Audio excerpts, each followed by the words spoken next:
इस घर में या इस घर से बाहर किसी को कानों कान खबर नहीं होनी चाहिए कि ईशल यहां है।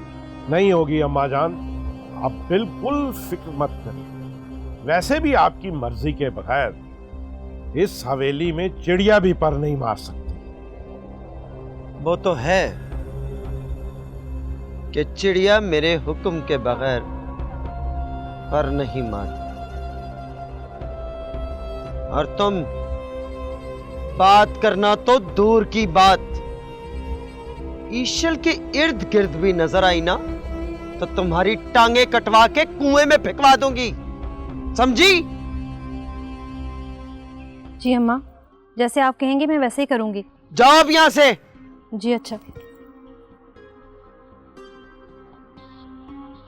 बैठो।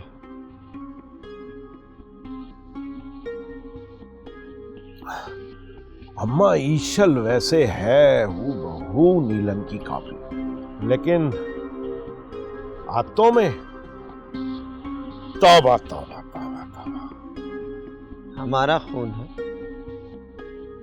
आहिस्ता आहिस्ता आते भी हम जैसी हो जाए।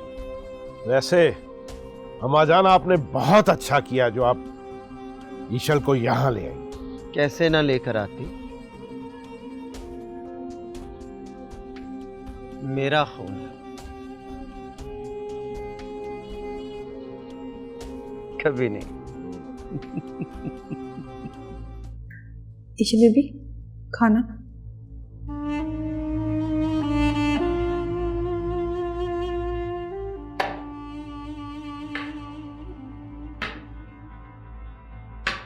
ये क्या तमाशा लगा रखा है तुमने?